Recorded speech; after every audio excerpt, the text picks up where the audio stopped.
ነገም ሌላ ቀን ነው። ደራሲ ማርጋሬት ሚሼል፣ ተርጓሚ ነቢይ መኮንን፣ ተራኪዎች ዳንኤል ሙሉነህና ትዕግስት አለሙ። ነገም ሌላ ቀን ነው።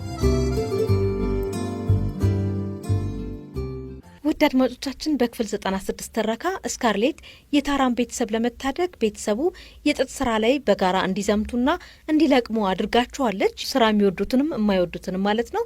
ስዌለን ኦሃራ አልሰራ ማለቷን፣ ፕሪሲ በዳተኝነት እየሰራች መሆኑን፣ የዴልሲ ታታሪነት እንደሚያሸልማት ስካርሌት ነግራታለች። ህዳር ወር አጋማሽ ላይ አንድ ቀን ማለት ነው ምሳ እየተመገቡ ሳለ ሜላኒ ድንገት የሆነ ሰው እየመጣ እንደሆነ ነግራቸዋለች። ሁሉም መጨነቃቸውን አድምጠናል። ሳሊ ፎንቴን ያንኪዎቹ እየመጡ መሆኑ ነግራቸው መንገዷን መቀጠሏን፣ ስካርሌት በስደቷ ጊዜ ያጋጠማትን ችግሮች ሁሉ አስባ እሞታለሁ እንጂ ከእንግዲህ ምንም ችግር ልቋቋም አልችልም ስትልም ስታማርር አድምጠናታል። ከፎንቴኖች የሰጧቸውንና ያሰባሰበቸውን ምግብ ሊወስዱና ጠኔ ላይ ሊጥሏት እንደሆነም እንደዚሁ በምሬት ስትናገር አድምጠናታል። በጭራሽ አልራብም፣ አንድ ነገር ንክቻ አያደርጉም፣ አላስወስዳቸውም ብላ ስካርሌት ስትጮህ ነበር ክፍል 96 ትረካ ያቆመው። በክፍል 97 ትረካ ደግሞ ምን እንደሚጠብቀን አናውቅም። እንድታዳምጡት ጋብዘናችኋል።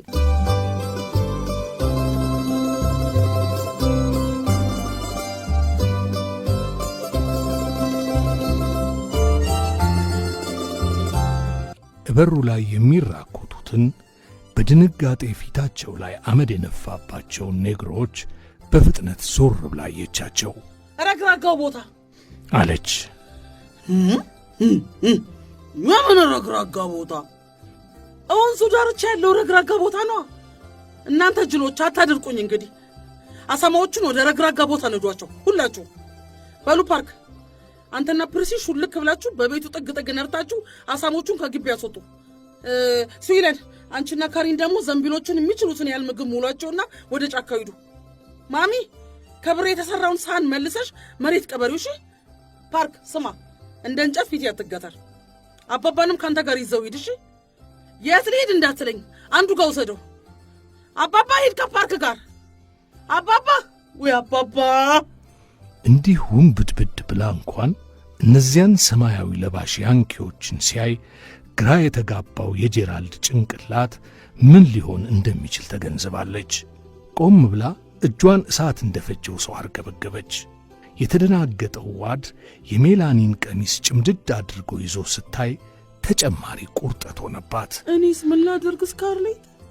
አለ የሜላኒ ዝግ ያለ ድምፅ ጫጫታውን ሁካታውንና ሩጫውን ዘልቆ። ምንም እንኳን ሜላኒ ፊቷ አሸቦ ቢመስልና የሠራ አካላቷ ቢንቀጠቀጥም የድምጿ ረጋ ማለት ሁሉም ትእዛዝና አመራርን ከስካርሌት እንደሚሹ ለስካርሌት ግልጽ አደረገላትና ተረጋጋች። ላሟና ጥጃዋ አለች ስካርሌት ፈጠን ብላ። አሮጌው ግጦሽ ቦታ ናቸው። ፈረሱን ያዙና እየነዳችሁ ወደ ረግራጋው ስፍራ ውሰዷቸውና። የጀመረችውን አረፍተ ነገር ሳትጨርስ ሜላኒ ቀሚሷን የያዟትን የዋድን እጆች መንጭቃ አስለቅቃ ሰፊ ቀሚሷን ወደ ላይ ሰብስባ ደረጃዎቹን እየተንደረደረች ወርዳ ወደ ፈረሱ ሮጠች። ስካርሌት የሚውለበለቡ እንደ ሳር የቀጠኑ እግሮች፣ የሚግለበለብ ቀሚስና ውስጥ ልብስ በጨረፍታ ታያለች። ሜላኒ እፈረሱ ላይ ፊት ጣለችና እግሯን ግራና ቀኝ አራርቃ አንፈራጠጠች። ልጓሙን አጥብቃ ይዛ የፈረሱን ሆድ በተረከዞቿ ኮለኮለችና ፊቷን ድንጋጤ እንደወረሰው መጭ ብላ ወደፊት ተሳበች። ወይ ልጄስ፣ በሞትኩት! ልጄን ያንኪዎች ይገሉብኛል፣ ስጭኝ ይዤው ልሂድ ብላ እጇን ኮርቻዋ ቀዳማይ ላይ አድርጋ ለመውረድ ስትዘጋጅ፣ ሂጂ አንቺ እንዴ! ሂጂ ለሟጋ፣ ልጁን እኔ ይጠብቀዋለሁ። ለመሆኑ ያሽሌ ልጅ ያንኪዎች ሲነኩ ዝም ምን ይመስልሻል? ይልቅ ሂጂ ብላ ስካርሌት አንባረቀችባት።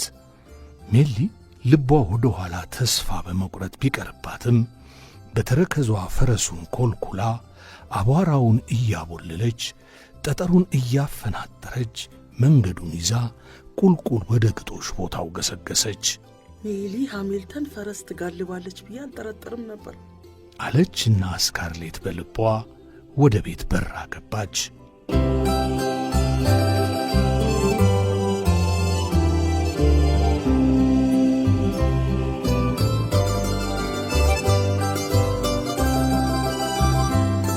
ዋድ እያለቀሰና ከኋላ ከኋላዋ እግር እግሯ ስር እየሮጠ የሚበር ቀሚሷን ጫፍ ለመያዝ ይጣጣራል።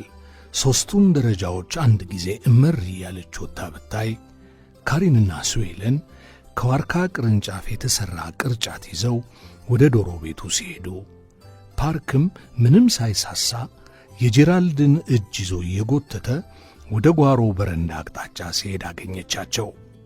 ጄራልድ አልሄድ እያለ እንደ ሕፃን ይነጫነጫል፣ እምቢየው ይላል። ከወደ ጓሮ የማሚ ጠንካራ ድምፅ ይሰማል። አንቺ ፕሪሲ ጎንበስ በይና እዚህ ቤት ገብተሽ ግልገሎቹን አቀብኝ እንጂ በእነሱ አጥር ስር ለመሽሎክ እንደማልችል አተሹ ነው አሁን። ዲልሲ እባክሽና ሂደች ልጅ ገላግልኝ ትላለች። አይ አሳማዎችን ማንም እንዳይነካቸው እዚሁ ቤታቸው ቢቀመጡ ይሻል መስሎኝ ነበር እያለች በልቧ ስካርሌት ወደ መኝታ ቤቷ በረረች። ምነው ረግረጉ ቦታ የሽቦ ቦታ በሠራሁላቸው ኖሮ።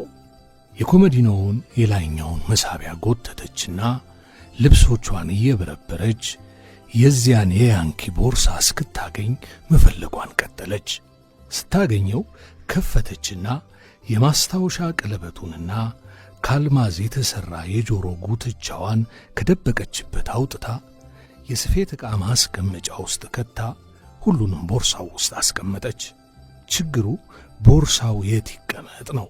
ፍራሽ ውስጥ ትቅበረው? ጭስ ማውጫው ውስጥ ትሸጉጠው? ጉድጓድ ውስጥ ተወርውረው? ጡቶቿ መሃል ትደብቀው? እዛስ አይሆንም። የቦርሳው ቅርጽ ደረቷ ላይ ይታይና ደሞ ጉድ ይፈላል። አይምሬ ያንኪዎች ዕርቃኗን ነው ገልቦ የሚፈትሿት። እንደዛ ከሚያደርጉኝስ ሞት ይሻለኛል አለች በልቧ ስጋት እየገባት። እታችኛው ቤት የሚራኮቱ እግሮችና የሚያለቅሱ ሰዎች ድምፅ ይሰማል። ስካርሌት እንዲህ መላው በጠፋ ሰዓት እንኳን ያቺ ድምፀ ለስላሳዋ ሜላኒ፣ ያቺ ደፋሯ ሜላኒ፣ ያቺ ያንኪውን የገደለችለት ድፍረቷን ያየቻት ሜላኒ እጎኗ ብትኖርላት አስመኛት። ከሌሎቹ ከሦስቱ ይልቅ ሜሊ ትሻላታለች። ሜሊ ምን ነበር ያለቻት? አሃ ሕፃኑን አደራ ብላታለች ለካ። ቦርሳውን ወደ ደረቷ አስጠግታ ጭምድድ አድርጋ ይዛ አዳራሹን አቋርጣ ትንሹ ቡ ወደ ተኛበት አነስተኛ አልጋ ሄደች። ብድግ አድርጋ እቅፏ ውስጥ ስታስገባው ከእንቅልፉ ነቃና እጆቹን እያወናጨፈ በእንቅልፍ ልቡ ተወራጨ። ካሪን እባክሽ ነይ ስዌለን፣ እባክሽ የሚበቃንን ያህል ይዘናል እኮ ፈጠን በይ እባክሽ ስትል ይሰማል ግልብ ጩኸት። የትእዛዝ የሚመስል ድምፅ ከጓሮ በኩል ሲሰማት ስካርሌት ተንደርድራ ወደ መስኮቱ ሄዳ ብታይ ማሚ በግራና በቀኝ እጆቿ ሁለት የአሳማ ግልገሎች ታቅፋ በጥጥ እርሻው መሃል አሳብራ ስትጣደፍ ተመለከተች። ከሷ ኋላ ፓርክም ሁለት አሳሞች ተሸክሞ ጄራልድን ፊት ለፊቱ እየገፋ ይሄዳል። ጄራልድ በተማሰው የእርሻው ረድፍ ውስጥ ብቅ ጥልቅ እያለ ይንገዳገዳል። ስካርሌት አንገቷን በመስኮት ብቅ አድርጋ ዲልሲ እናትየውን አሳማ አስወጫት፣ ፕሪሲን ልጅ በያት፣ በእርሻ ውስጥ እያሯሯጥሽ ልትወስጃት ትችያለሽ አለች። ዲልሲ የከፋውን መዳብ የመሰለ ፊቷን ቀና አድርጋ ተመለከተች። በልብሷ ከብር የተሠሩ የገበታ ሳህኖች ታቅፋለች። ወደ ቤቱ በጣቷ እያመለከተች ፕሪሲ እናት አሳማዋን እየመታች ከቤት አስወጥታታለች። በቃ ለአሳማዋ ጥሩ ነው አለችና ስካርሌት ወደ ክፍሏ ፈጥና ሄዳ ከሞተው ያንኪ የወሰደችውን ጌጣጌጦች፣ ሐብልና ከወርቅ የተሠራ ኩባያ በችኮላ ሰበሰበች። ግን የት ትደብቃቸው? መቼስ በአንድ እጇ ትንሹን ባቡን በሌላ እጇ ቦርሳውንና ጌጣጌጡን ይዛ መታየት የሚሆን ነገር አይደለም። ልጁን ማስተኛት ጀመረች። ልጁ ግን ከእጇ ስታወርደው ዋይ ዋይ ይል ጀመር። ወዲያው አንድ ጥሩ ሐሳብ መጣላት። ከሕፃኑ መጠቅለያ ጨርቅ ውስጥ ከመደበቅ የተሻለ ምን ቦታ ይገኛል?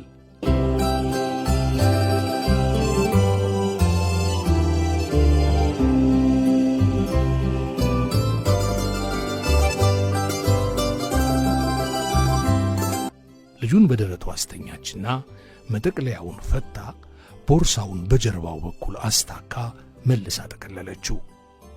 ሕፃኑ አመመውና ጮኸ። ባለ 3 ማዕዘኑን እራፊ ጨርቅ በጭንና በጭኑ መሃል አነጠፈችለት።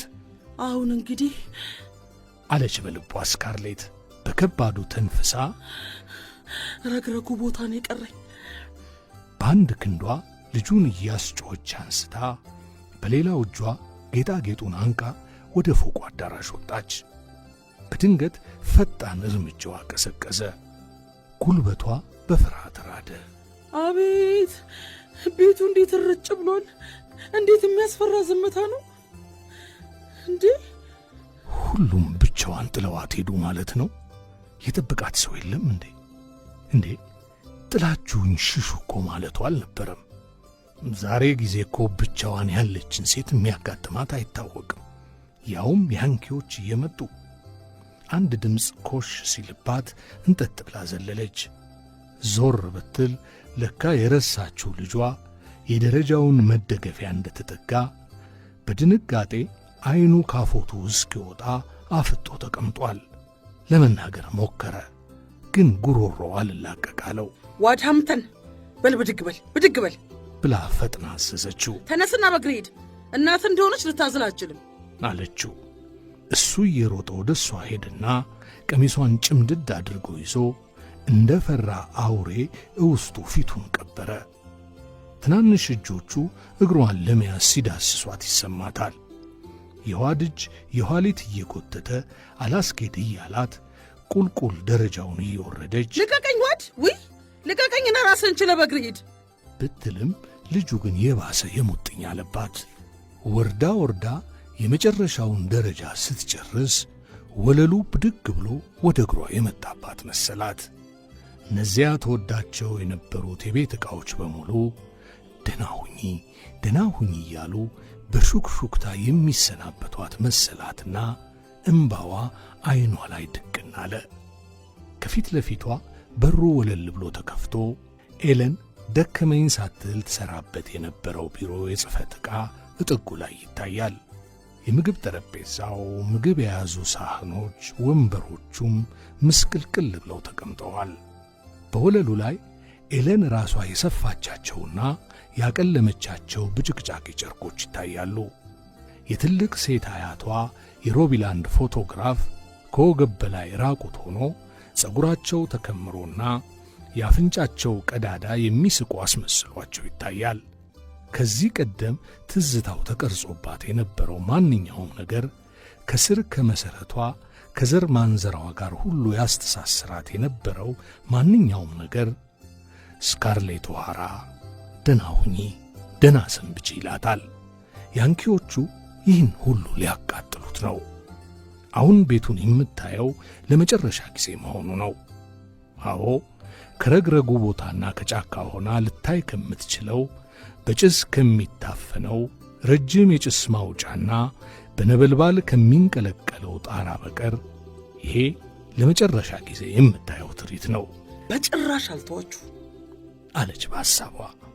ጥርሶቿ በፍርሃት እየተንቀጫቀጩ ልተዋችሁ አልችልም። አባባም አይተዋችሁ በላይ ላይ ያጋዩአችሁ እንጂ ለቅቄ አልወጣም ብሏቸው ነበር ያኔ።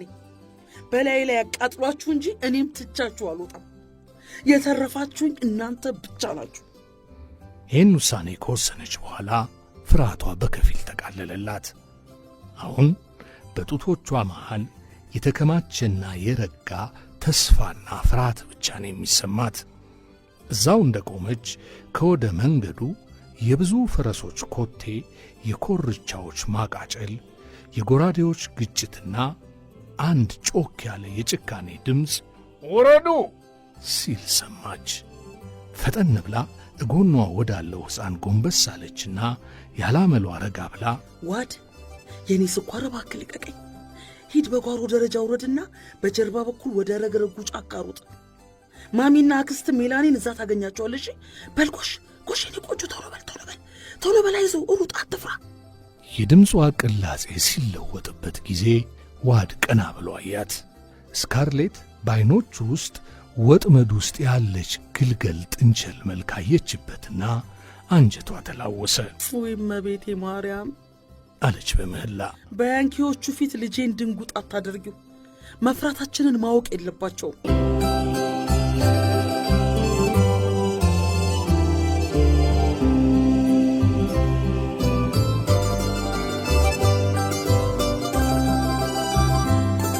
ልጁ ግን ጭራሽ ቀሚሷን እንቅ አድርጎ ልጥፍ አለባት። ምን ነው ዋድ ጥሩ ልጅ ሁን እንጂ የማይረቡ ያንኪዎች እኮ ናቸው። ምን መሰሉ አለችውና ደረጃውን ወርዳ እነሱን ለማግኘት ወደ ደጅ ወጣች። ሼርማን ከአትላንታ ተነስቶ በጆርጂያ አድርጎ ወደ ባህሩ ዳርቻ እየገሰገሰ ነው። ከጀርባው አትላንታ እየጨሰች ነው።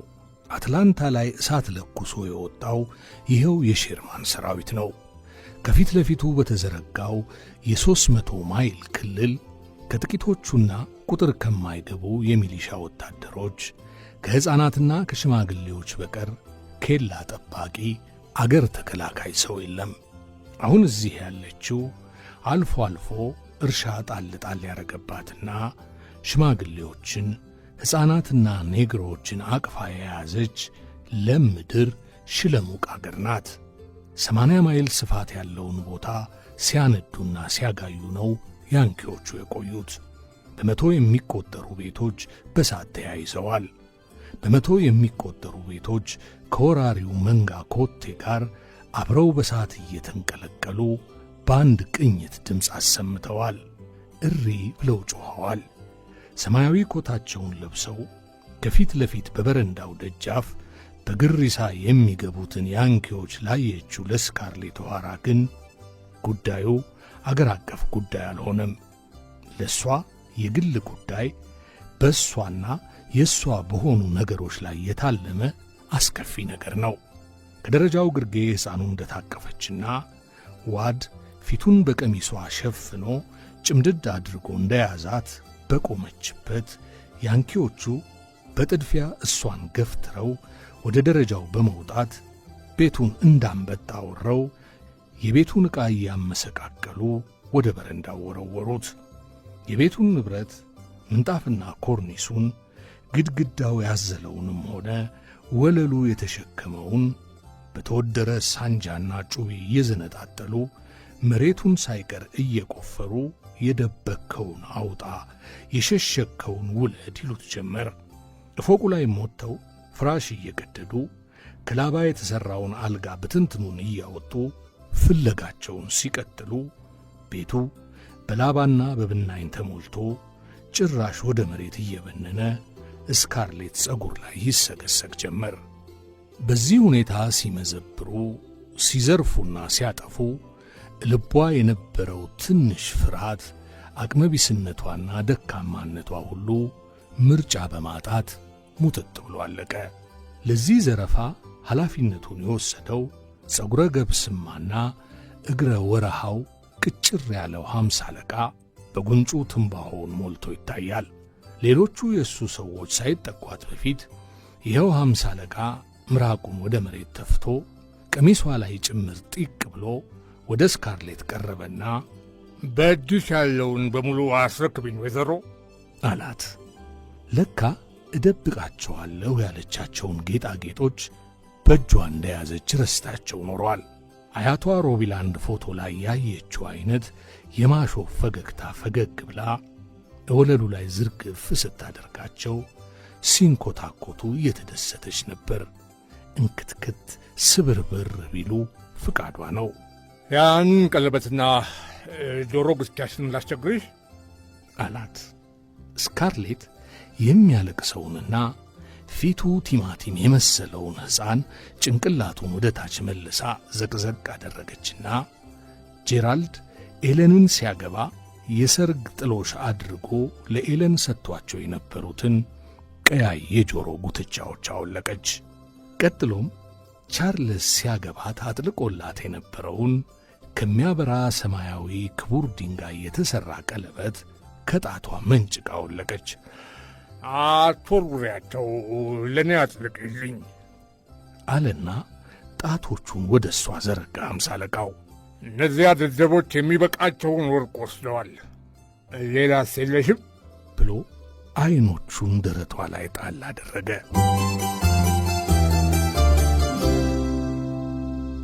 ውድ አድማጮቻችን ክፍል 97 ትረካን አደመጣችሁት። ደግሞ የልብ ሰቀላው እየጨመረ መጥቷል። እስቲ ደግሞ ክፍል 98 ምን ይዞ ይመጣል አብረን እናደምጣለን። ለዛሬ ስላደመጣችሁን እጅግ አድርገን እናመሰግናችኋለን።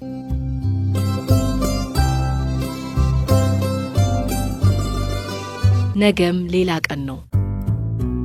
ደራሲ ማርጋሬት ሚሼል፣ ተርጓሚ ነቢይ መኮንን፣ ተራኪዎች ዳንኤል ሙሉነህና ትዕግስት አለሙ።